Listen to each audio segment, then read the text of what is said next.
All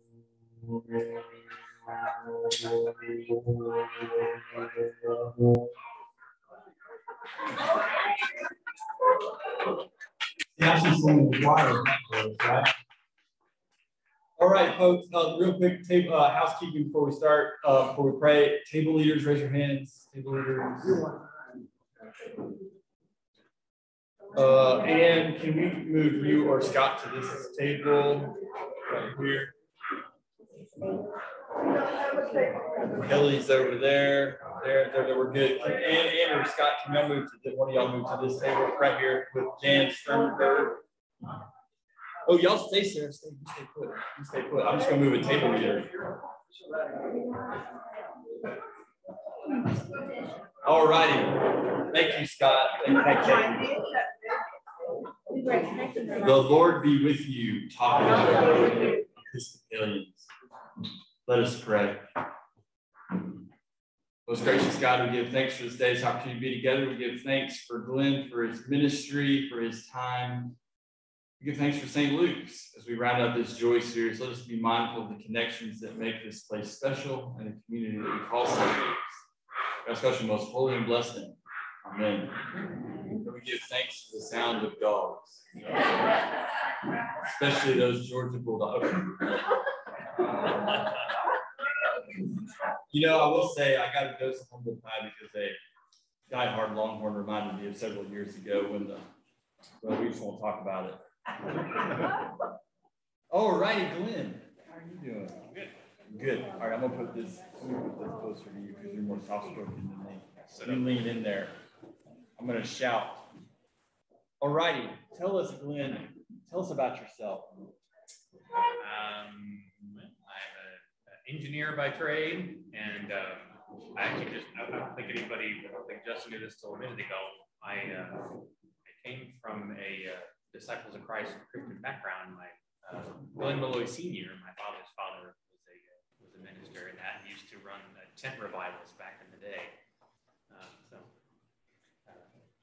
And I'm an Aggie. I'm married to a Longhorn. Oh, sorry, Kat. Sorry. So, how long have you been married? A year and a little bit. August 22nd, 2020. Now, y'all have been at St. Luke's how long? I guess 3 years. 3 years. 2.5 years. 2.5 years. November 2019 is when I was baptized. November 2019 was you got to speak up. Okay. You got to shout at us. Shout out. I was baptized at St. Luke's at November 2019. This is a tough crowd. They'll let you know. Can you speak a little louder? I will try. Yeah, I just am.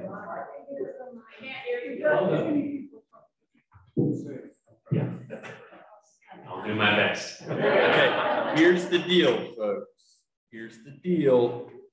He's gonna do his best, but y'all gotta I feel like I'm sitting in front of my middle schooler. So we can hear him. We don't make the poor man lose his voice, but I might need him to sing again. Oh, we don't want feedback. All right, you just talk loud. All right, now tell us. So you're baptized November 2019. What happened? What led up to that? To talk about before your whole Christian journey. Can you do that? Yeah. So I'll try to give the whole story without taking an hour and a half. But so as I said, I came from a Christian background, but you know, we were a Christmas and Easter kind of a family. You know, like I have great memories of standing with my other grandfather, and I can still hear the Lord's Prayer as the voice in my head, which I like. But I didn't go to church enough to really, you know, I was a kid. I didn't pay attention. I didn't care what they were saying. And instead, I ended up with my picture in my head of what God and the church and everything was all about. It ended up very guilt-based and very negative. And it just, you know, this picture that I had in my head of what faith was, it didn't appeal to me. And so I was kind of I guess, you know, agnostic, unknowing, until the point where I went to college. And somewhere in college, I was like, you know what? This doesn't work for me, and I'm ready to say it. I'm an atheist. I don't believe. And I ended up with I met a girl in college, and she was my girlfriend, and we ended up staying together for many, many years, almost 20 years. And she also was the atheist, and a good person, a good soul, but not a believer, and not, didn't want to get married, wasn't family focused. It just, it was an easy life, but not a fulfilling one. And I felt a huge lack of purpose and lack of, particularly after 20 years, lack of being where I thought I'd be. I want to be married. I wanted maybe I wanted kids. I don't know, but at some point far enough down the wrong path, like, boy, I have dug a really long trench down the wrong path, but it is the wrong path. And I started I didn't have the strength to get off that path. And so I started to sink. I started getting depressed. And I came out here to Lake Travis and just started spending time with my friends, partying and playing, singing and playing guitar and swimming and watching the sunset. I kind of sought out. You just have a Georgia boy, proper vocabulary. Sought out, nature and beauty. I was like, oh, if I'm, going to be depressed, I'll at least be depressed somewhere beautiful. And, but really it was, I'm scared of where I was headed on that path. And it was nowhere good. And I felt like I was circling the drain. And in the middle of all that, this lady drinking coffee over there, Catherine, showed up. She was a friend of a friend, and we met, on Lake Travis. And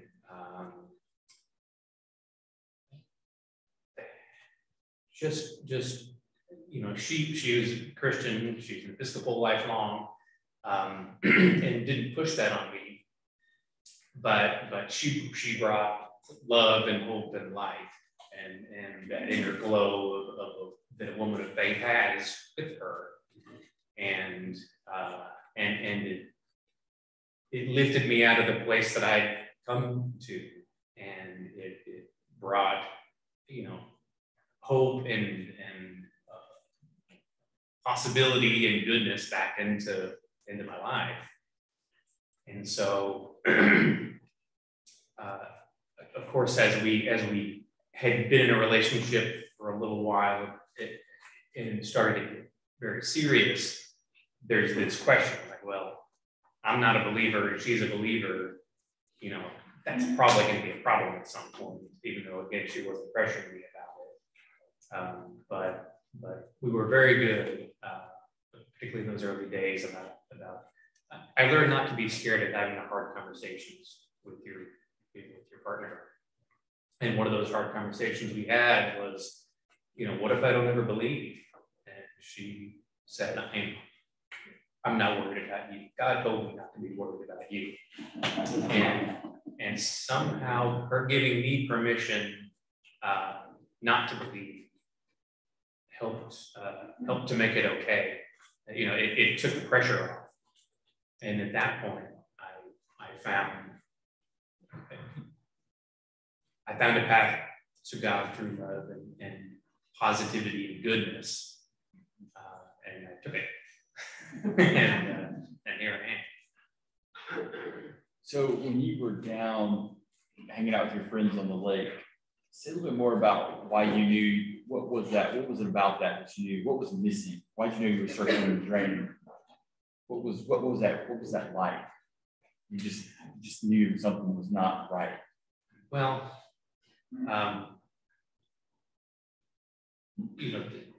certainly a lack of purpose. I've wondered for many years, as everybody does, why am I here? Am I doing any good? Am I, why wake up tomorrow? And then knowing that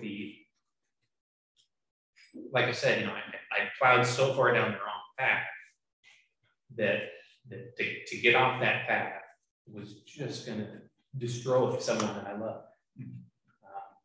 And that was a very, very hard path to follow. But basically,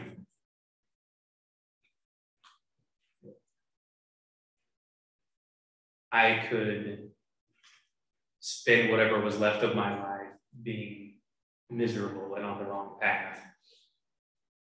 And she was also miserable. Basically we could have two miserable people, or I could try to save myself, or allow myself to be saved. That was very hard. But I also didn't have a choice. And before your baptism, when you kind of started heading that direction, Kat, when you were starting to say, Christianity was kind of coming back around. Now, correct me if I'm wrong. I'm trying to remember what we were talking about. I should have wrote this down. You had a great word. It was more a little bit of an academic pursuit for you, wasn't it? Wasn't it a little bit more of a study that you felt you needed to do to really, even before you talked to me about baptism? Well, I certainly wanted to know, and I'm still, am learning and want to know more, but there was an aspect of, I want to know,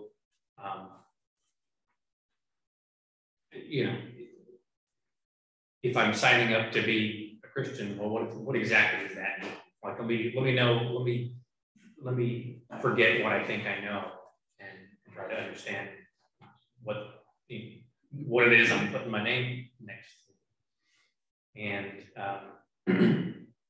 and I don't know if you're ready to jump into this part of it yet, but the other thing that we talked about the other day on the phone was that also, having called myself a non-believer for many years, I wanted to remain true to myself and not, it's real convenient for me that I became a Christian right when I got with a Christian woman, right? Like I didn't want to feel like my transformation was a dishonest one. And I also didn't want to feel like it was, I think a lot of people come to faith later in life through fear, essentially. No judgment on anyone who takes that path, but I didn't want that to be my path. I didn't want to be like, hey, I'm getting to the part of, well, I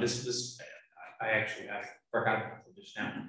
I had a moment, everybody knows that we're mortal, that we're going to eventually not only lose our own lives, but before then, we're going to lose our parents, and we're going to lose, start to lose people. And then one day when I looked in the mirror, I was like, I'm going to lose them all. I'm the youngest one in my family, apart from cousins and whatever. And that's, that's something that I knew, but I hadn't been thinking about too much. It also helped to spur my circling the drain,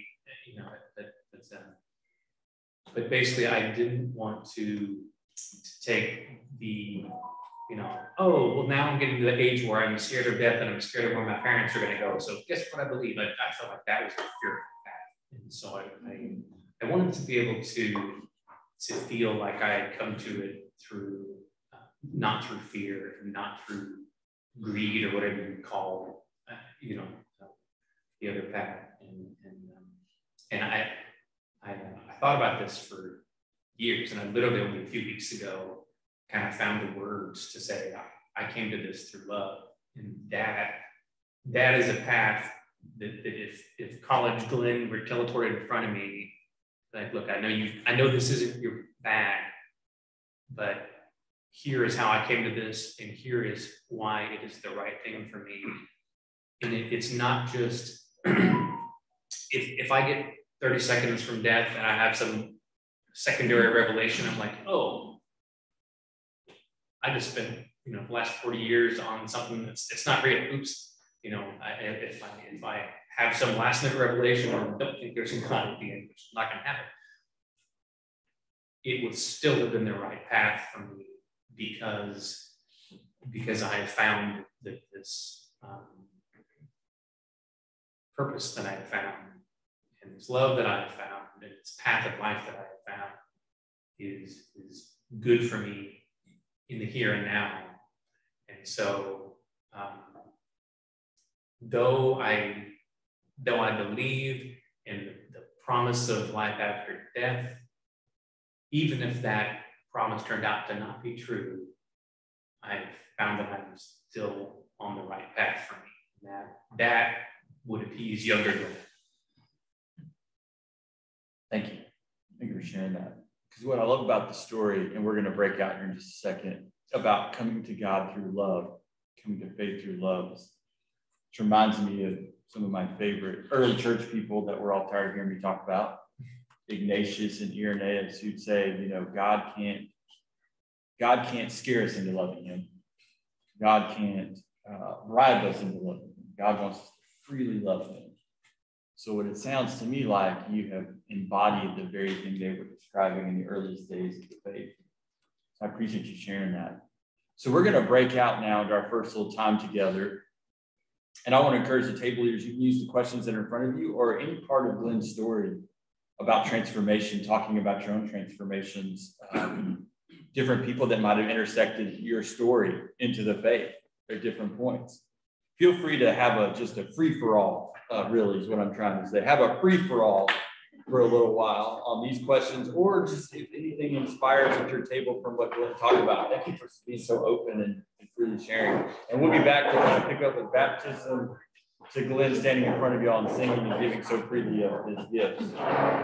It's a little, yeah, but it's a very personal story to share,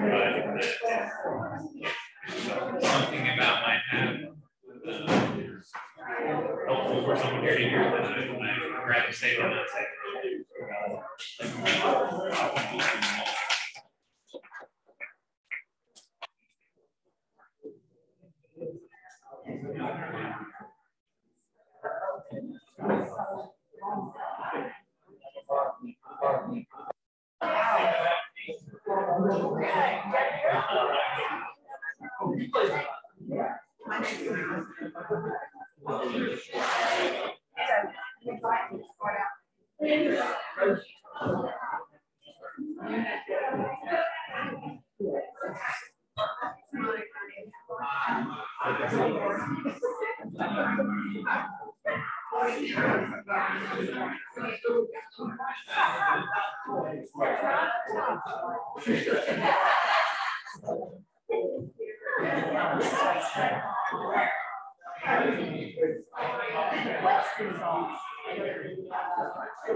God wants you to like, I mean, even as he was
before, very young.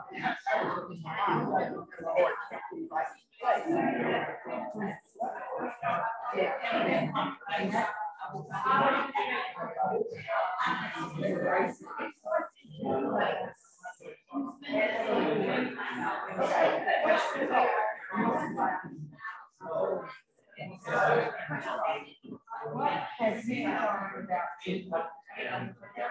what are you doing? Going to be to a Christian life? What are you doing?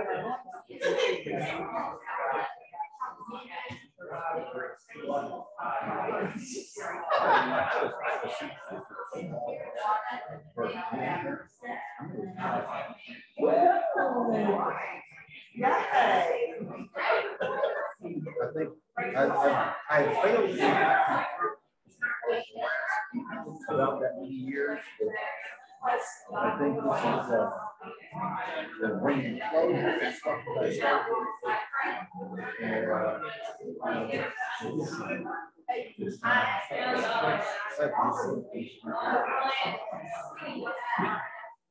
And so you find joy in it. I think what I can do now.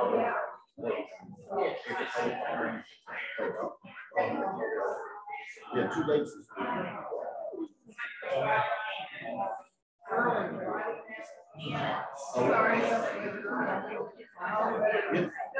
I finally heard the black description of the stupid 11 o'clock kickoff.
I never put any pressure on her at all.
Craziness that's going on now.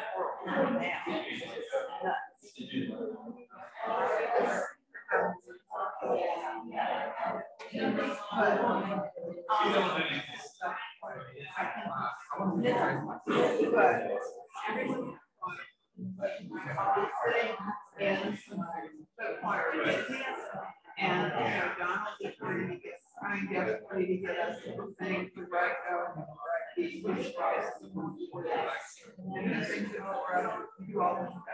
and I will every once in a while.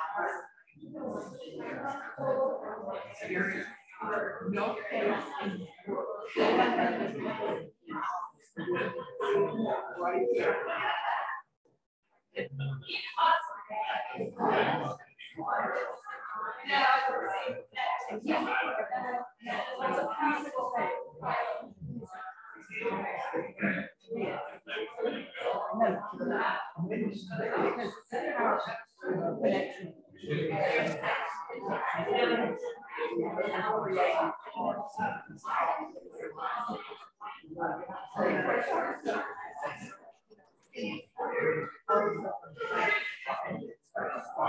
No matter where you are in the line.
1 minute. 1 minute.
They have third.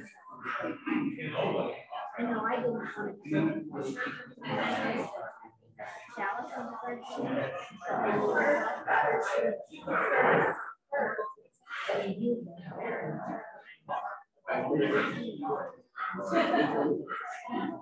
Yeah. These two are with me.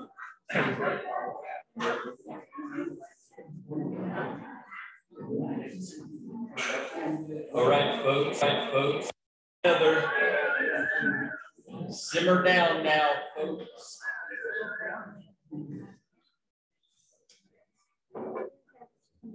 So maybe I just need to say simmer down and not very quiet. I said simmer down, folks. All righty, so we're back. How was your table? Good. I thought of a couple things I wanted to say. First of all, just lets the story sound. If it involves Darren, don't share it.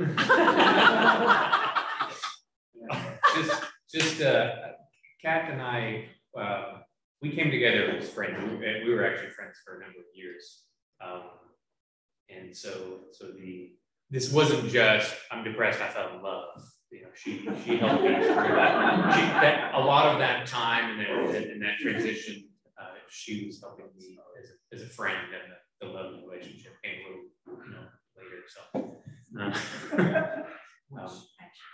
It just reminded me. Anderson's here. Do we have any other visitors that stayed for this piece? But I just want everybody to see Anderson. This young man is gonna. Hi, Anderson. What I'm really excited about is he's gonna possibly pursue helping playing some instruments for us musically. So I'm gonna connect him and Don together. So I'm excited about that. All righty. Just want everybody to say hi to Anderson. Hi. Welcome to Episcopal groupism. All righty. I think the biggest thing we came up with at our table is letting go. Letting go is in a bunch of different ways. once you let go of something, then you allow what's supposed to happen. This is a good segue into baptism. So talk to us about, so you got us up to the doorway of baptism. Now, what pushed you over the edge? What was it that, I guess you got us kind of up to where you were thinking about the church, and then, something instigated you to reach out to me. I think it was right after a service, you grabbed me. I think you and Kat grabbed me together and said, I think I want to get baptized. So what brought you to that moment? Well, mine is just humbling. Happens to me all the time.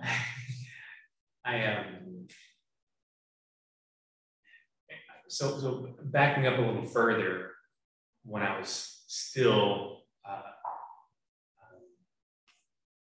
kind of in a dark place, it occurred to me, I've got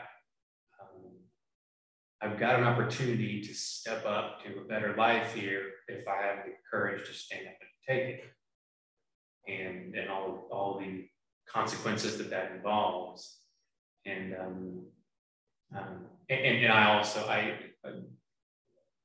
I was very careful to try to at that point, there was a little, there was a possibility with Catherine, but I wanted to make sure that I was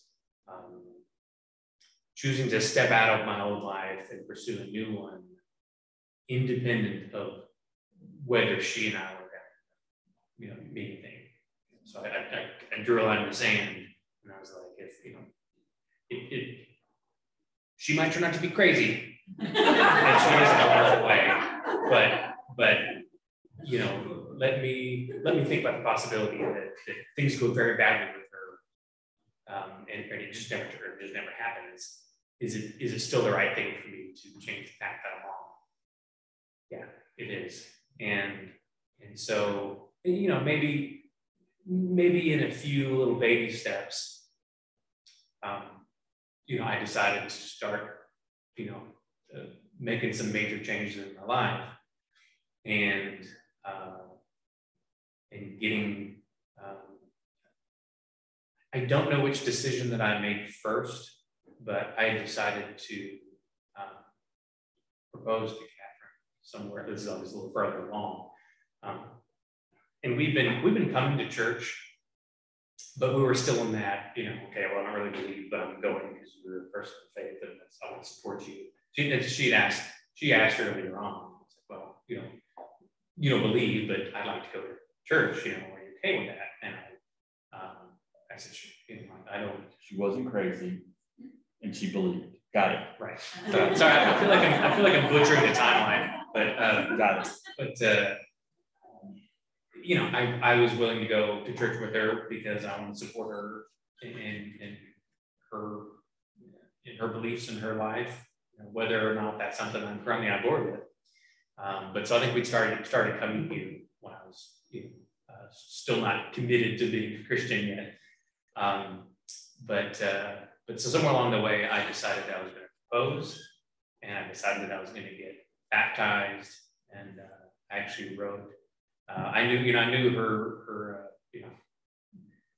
family's old-fashioned, and she's old-fashioned a little bit, and so I actually wrote a letter to her parents asking for permission to marry her and one to her brother. I got their permission, and she invited. She's a Wyoming girl. They've always gone up to Wyoming. She grew up fly fishing in the mountains up there, and she'd invited me that year, and so I took a ring in my pocket and we went fishing at the end of one day of fishing. It was real snowy up there. I just stopped her and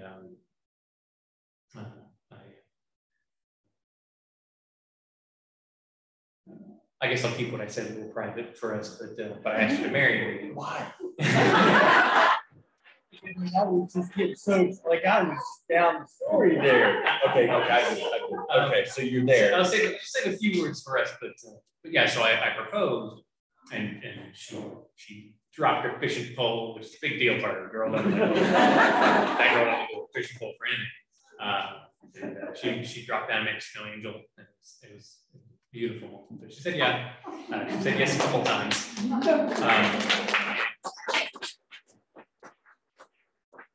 we got back in the car to drive back home. Of course, we're all just full of that. You know, there's no energy like that moment in your life. And you know, as we started to drive back, I was just, oh, by the way, I wrote to your parents and they know, and I get baptized too. She was like, oh, you know. So I kind of threw that away, like it's not a big thing to say. So I think, so the long answer to your question is, you know, there were some little baby steps of decisions that I made, but I decided to accept the new path and life that was in front of me and all that came with it. So, you know, yeah, there was just, I don't remember the exact moment you think that I would, but somewhere along the way I was like, I'm doing it. I'm doing all of it. You're all in the water. I'm all in, and it's been a beautiful path since. So you go, you know, I baptize you. Perfect baptism. All baptisms are perfect, actually. The job got But done. now we talk a lot in baptism about, and you alluded to this, dying to self and letting go. You said letting go. In some ways, that's actually a good image for baptism. We let go. To let go. We have to really die to ourselves and let something new happen. So what new things have happened since baptism? I mean, what have you noticed? Have you noticed some things? Yeah. Well, first to add to what you just said, I have, as I've said, you know, my brain has continued to churn on things and just try to put everything in its place from my past and just find the words to, you know, some of the words that I'm saying now.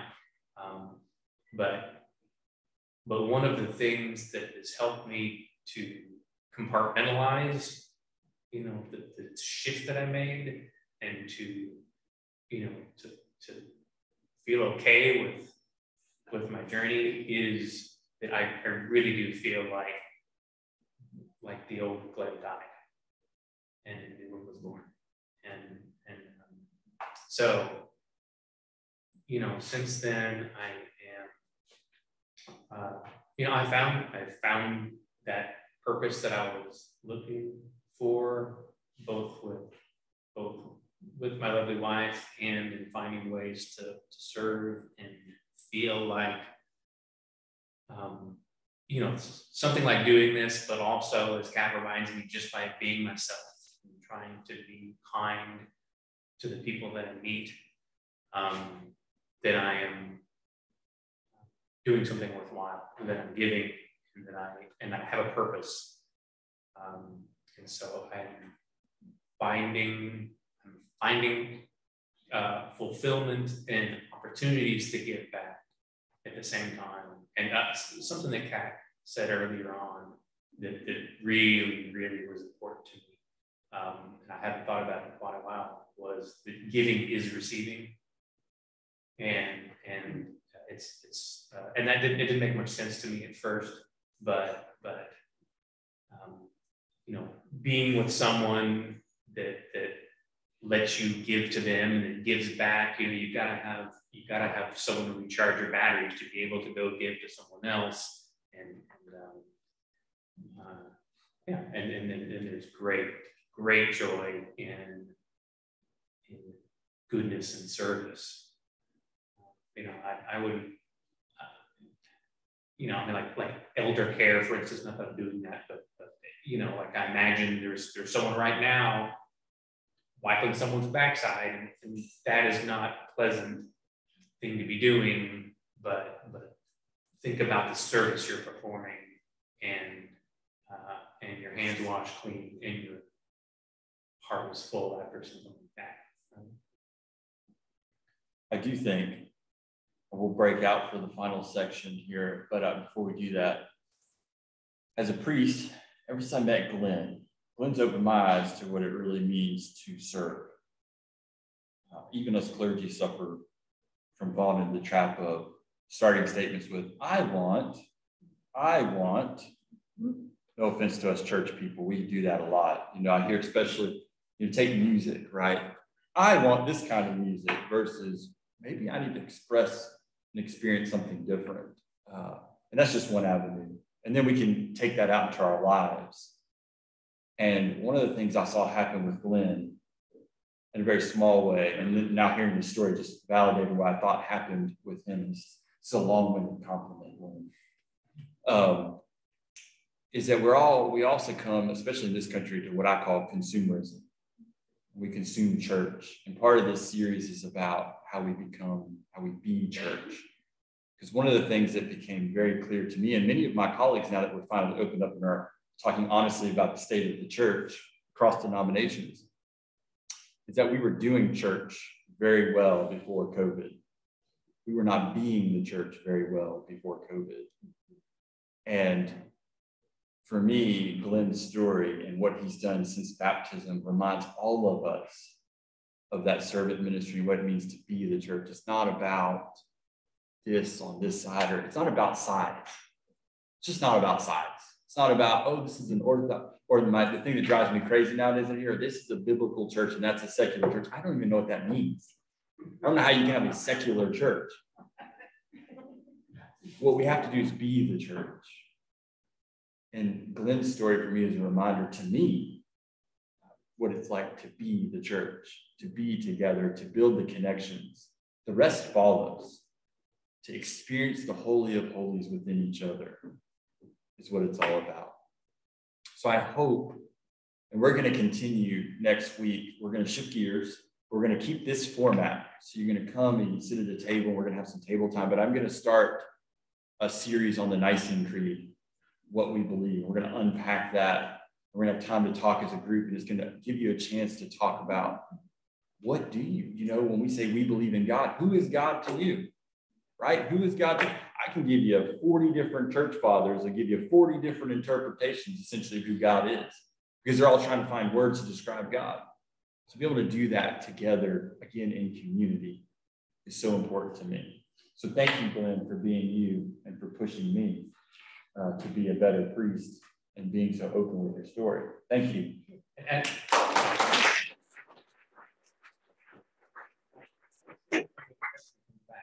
Question from the back. Kat. I just wanted to say that little thing you just asked about how this life changed since death. And as an observer, never would observe anything. We went to this project funeral earlier this year. And weddings and funerals bring all the family members together, of course. And when I was there, I got pulled over often when Glenn around me, and so many people said, what have you done to Glenn? He was just like this new person. He is such joy. He's such this light. And he's talkative, he's open, he's this, he's that. And Saturday, God said, don't point to me. Give thanks to God.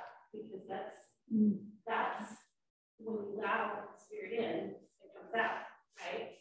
And so I just think it's been amazing to watch how this life has changed. And he used to be when I first met him, tight. He wouldn't even, it was like a horse with blinders on. He wouldn't look at anything.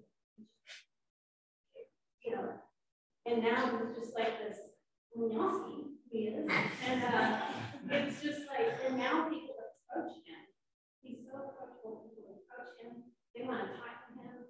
They want to, just feed off of him, feed off his energy and his love and his beauty of who his soul is. And I think that's just been really wonderful to witness. Since post-baptism is as I said, what you let in is what you put out, Anyway, that's fine. Lee, I'm going to give you the quick skinny on what she said. Since Kat was Glenn's wife, and she said that since his baptism, he's had real transformative moments where the spirits come in, and it really was pronounced at his father's funeral, where the family would come up to her when he wasn't around and say, what have you done to him? And she said, essentially, God did it. And then she talked about how the Spirit, if you let the Spirit in, then the Spirit pours out of your heart and your soul. So to boil that down, she's not crazy at all. He's a little crazy, full of the Spirit, crazy Christian, all's good.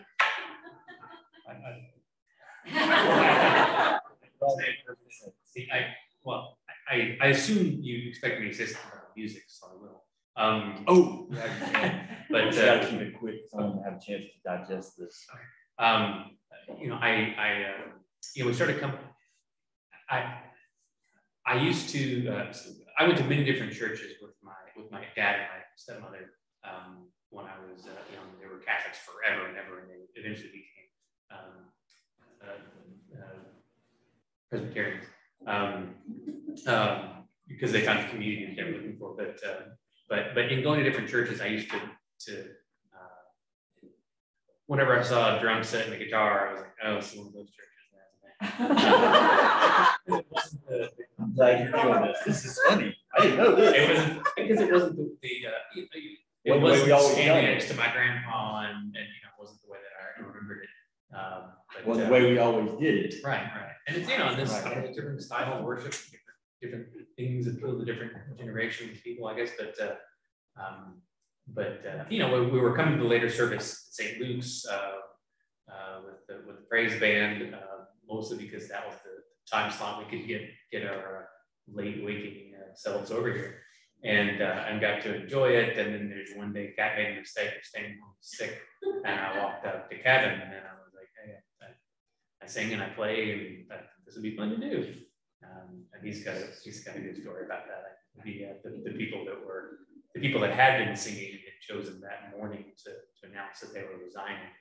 So he was very happy that I walked in with that. He was right up the next Sunday. Didn't feel like that was an accident. We have a spot for you.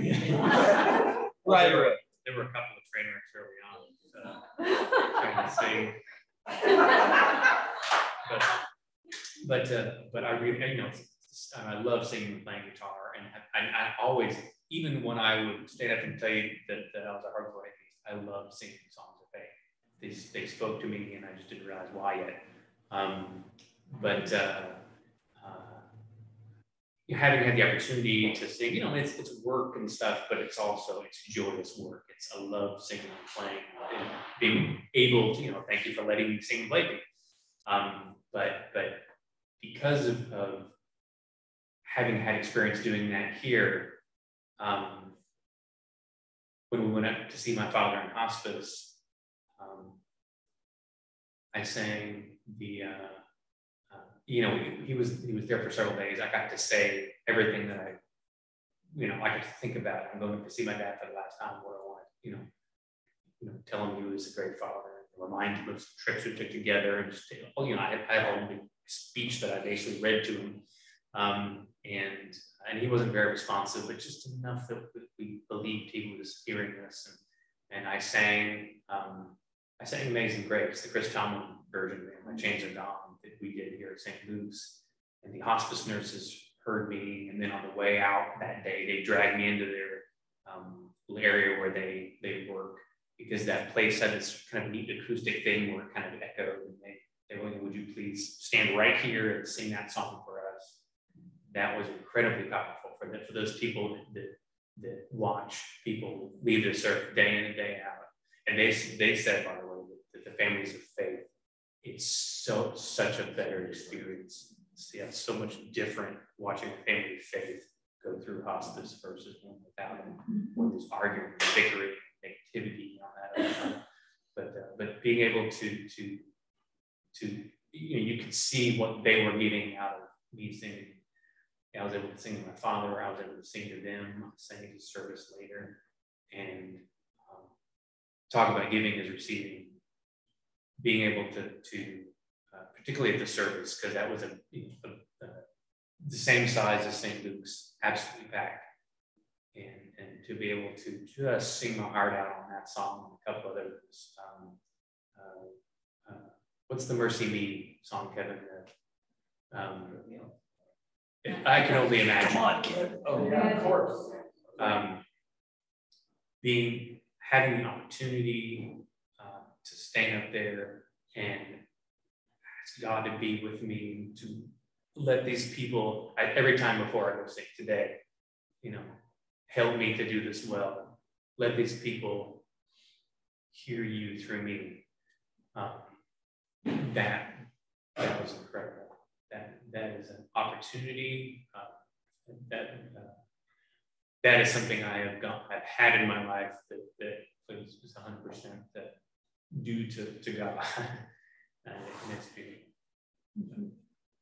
I'm gonna leave it right there. Thank you. Thank you. Thank you, guys.